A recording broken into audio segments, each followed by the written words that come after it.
এই কার্য শেষ করিয়া মর্জিয়ানা পাকশালায় ফিরিয়া গেল এবং বড় কড়াখানি একপাশে রাখিয়া ও তাহার প্রভুর জন্য শুরুয়া প্রস্তুতের উপযুক্ত আগুন রাখিয়া পরে অগ্নি নির্বাণ করিল। তাহার পর প্রদীপ নিবাইয়া বাতায়ন পথে প্রাঙ্গণের দিকে চাহিয়া রহিল। ভাবিল, এই ব্যাপারের শেষ কি, তাহা না দেখিয়া আর শয়ন করা হইবে না। মর্জিয়ানার বাতায়ন পথে বসিবার অল্পকাল পরেই দস্যুপতি শয্যা ত্যাগ করিল। সে জানালা খুলিয়া একবার বাহিরের দিকে চাহিল, দেখিল চতুর্দিক অন্ধকার, চতুর্দিক নিস্তব্ধ। দস্যুপতি কতকগুলি পাথরের নুড়ি কূপগুলির উপর নিক্ষেপ করিল। তাহা কূপর উপর পড়িয়া ছড় ছড় শব্দ হইল। তাহাও সে শুনিতে পাইল, কিন্তু তাহার ইঙ্গিতে একজনও কূপ হইতে বাহিরে আসিল না। ইহাতে সর্দার বড় চিন্তিত হইয়া পড়িল। দস্যুগণের বাহিরে আসিতে বিলম্ব দেখিয়া সে দ্বিতীয়বার আর কতগুলি নুড়ি নিক্ষেপ করিল, তথাপি কেহ নিকটে আসিল না।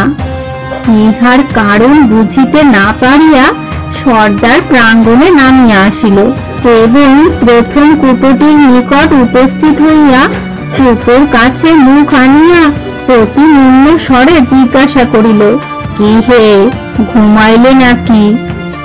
কিন্তু কেহ উত্তর দান করিল না।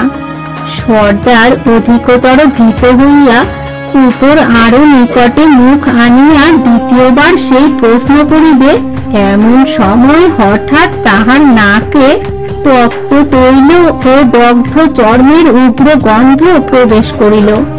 দস্যু সর্দার বুঝিল, সে যে মতলবে আসিয়াছিল তাহা ফাঁসিয়া গেল।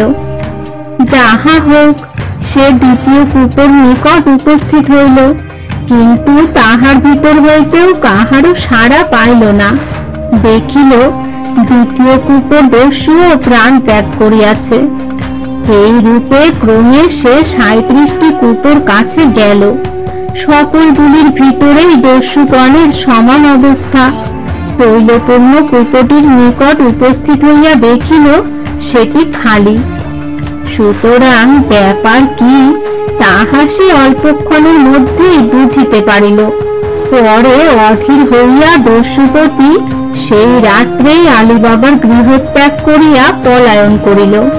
যখন মর্জিয়ানা দেখিল সমস্ত শেষ হইয়াছে, আর কোনো গোলযোগের আশঙ্কা নাই, কিংবা দস্যু দলপতির আর প্রত্যাগমনের সম্ভাবনা নাই, তখন সে আলীবাবার জীবন ও সম্পত্তি নিরাপদ হইয়াছে মনে করিয়া নিজের কক্ষে প্রবেশ করিয়া নিঃশঙ্ক চিত্তে শয্যায় শয়ন করিল এবং অল্পকালের মধ্যে গাঢ় নিদ্রায় আচ্ছন্ন হইল।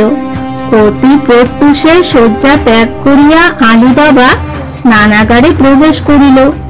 রাত্রে তাহার গৃহে যে কি ব্যাপার হইয়া গিয়াছে তাহার সে কোনো সন্ধানই পাইল না। মর্জিয়ানাও রাত্রিকালে তাহাকে জাগাইয়া কোনো কথা বলা আবশ্যক মনে করে নাই। স্নানাগার হইতে ফিরিয়া আলীবাবা দেখিল তৈলের কূপগুলি যথাস্থানে পড়িয়া আছে। সদাগর সেগুলি তখনও বাজারে লইয়া যায় নাই। আলীবাবা মর্জিয়ানাকে তাহার কারণ জিজ্ঞাসা করিল।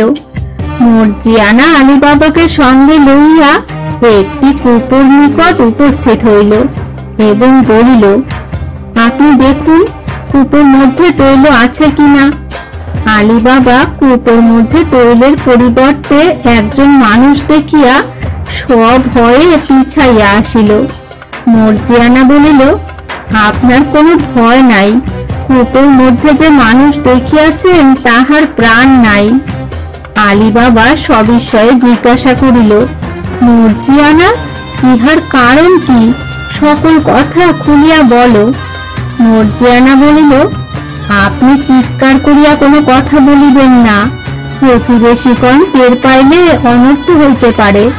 আপনি আগে সকল কূপ দেখুন। আলীবাবা দেখিল একটি ব্যতীত আর সকল কূপের মধ্যেই এক একটি মানুষ। কিন্তু কাহারও দেহে প্রাণ নাই। তেলের কুপটিও প্রায় শূন্য পড়িয়া আছে। আলী বাবা বিস্ময় দমন করিতে না পারিয়া বলিল, মর্জিয়ানা, আমি তো কিছুই বুঝিতে পারিতেছি না, সদাগর কোথায়? মর্জিয়ানা হাসিয়া বলিল, আপনি এখনো বুঝিতে পারিতেছেন না যে আপনি যাহাকে সদাগর মনে করিয়াছিলেন সে জাল সদাগর। আপনি আপনার গৃহের মধ্যে গোপনে সকল কথা শুনিবেন। এখন আপনি সুরিয়া পান করিয়া একটু সুস্থ হন। আলী বাবা গৃহ মধ্যে প্রবেশ করিলে মর্জিয়ানা পূর্ব রাত্রের সকল ঘটনা আলী বাবাকে বলিল। শেষে সে বলিল, আমি 2 দিন পূর্বে যে কাণ্ডের আভাস পাইয়াছিলাম ইহা সেই ষড়যন্ত্রের ফল। কিন্তু আমি পূর্বে আপনার নিকট কোনো কথা প্রকাশ করা আবশ্যক বলিয়া মনে করি নাই। ইহারা নিশ্চয় সেই অরণ্যের 40 দস্যুর দল। দুজন মধ্য হইতে কিরকম করিয়া কমিল তাহা বুঝিয়া উঠিতে পারিতেছি না। যাহাই হোক, এ দলে এখন 3 জনের অধিক থাকিল না, সে বিষয়ে সন্দেহ নাই। ইহারা আপনার প্রাণবধের জন্য কৃত সংকল্প হইয়াছিল। সৌভাগ্যবশত ইহাদের ষড়যন্ত্র ব্যর্থ করিয়াছি। এখনো আমি আপনার প্রাণ রক্ষার জন্য যৎপরনাস্তি চেষ্টা করিব, ইহা আমার কর্তব্য। আপনি এখনো যে সকল বিপদ হইতে উদ্ধার লাভ করিতে পারিয়াছেন তাহা বোধ হয় না। আলী বাবা সকল কথা শুনিয়া মর্জিয়ানার নিকট কৃতজ্ঞতা প্রকাশ করিয়া বলিল, মর্জিয়ানা, তুমি আমার প্রাণ রক্ষা করিয়াছ।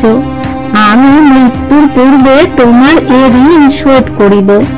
আমি বুঝিতেছি সেই 40 জন দস্যু আমার প্রতি অত্যাচারে কৃত সংকল্প হইয়া ছদ্মবেশে আমার আতিথ্য স্বীকার করিয়াছিল, কিন্তু আল্লাহ তোমার হাত দিয়া আমার প্রাণ রক্ষা করিলেন। আমার বিশ্বাস আছে তিনি অতঃপর আমাকে রক্ষা করিবেন। এখন অবিলম্বে এই নরপিশাচগুলির মৃতদেহ সমাহিত করা আবশ্যক। আমি এজন্য আব্দুল্লাহর সহিত পরামর্শ করিয়া সকল কাজ শেষ করিতেছি। আলী বাবার একটি সুবৃহৎ বাগান ছিল। সেই বাগানে আলী বাবা ও আব্দুল্লাহ মৃতদেহগুলি টানিয়া আনিয়া গোপনে পুঁতিয়া ফেলিল।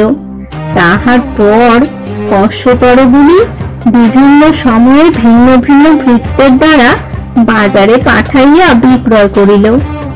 এদিকে দস্যু দলপতি একাকী অরণ্যে প্রত্যাগমন করিয়া সহযোগী দস্যুগণের বিয়োগে মর্মাহত হইয়া অতি কাতর ভাবে বিলাপ করিতে লাগিল। তাহার সেই অগণ্য ধনপূর্ণ গুপ্ত ধনাগার তাহার পক্ষে অসহ্য বোধ হইতে লাগিল। সে আক্ষেপ করিয়া বলিতে লাগিল, সাহসী সহযোগীগণ, তোমরা এখন কোথায়? তোমরা আমার কষ্ট ও পরিশ্রমের সঙ্গী, কিন্তু অকালে আমি তোমাদের সহায়তা হইতে বঞ্চিত হইলাম। তোমাদের সহায়তা ব্যতীত আমি কি করিব? একাকী আমার কতটুকুই বা ক্ষমতা আছে? তোমরা এইভাবে নিহত হইবে এই জন্যই কি আমি তোমাদিগকে শত্রু দমনের জন্য লইয়া গিয়াছিলাম? যদি তোমরা অসি হস্তে সম্মুখ যুদ্ধে বীরের ন্যায় প্রাণত্যাগ করিতে, তাহা হইলে আমার আক্ষেপের কোনো কারণ থাকিত না। আমি তোমাদের মতো বিশ্বস্ত অনুচর আর কোথায় পাইব? আমি পুনর্বার অনুচর সংগ্রহের চেষ্টায় স্থানান্তরে প্রস্থান করিলে এ ধন সম্পত্তি শত্রু কবল হইতে কে রক্ষা করিবে? এখন আমি একাকী শত্রু দমনের চেষ্টা করিব, অন্যথা সেই চেষ্টায় প্রাণ ত্যাগ করিব। এইরূপ নানা কথা চিন্তা করিতে করিতে দলপতি সেই গহ্বর মধ্যে নিদ্রিত হইয়া পড়িল এবং সেই অবস্থাতেই রাত্রি অতিবাহিত করিল।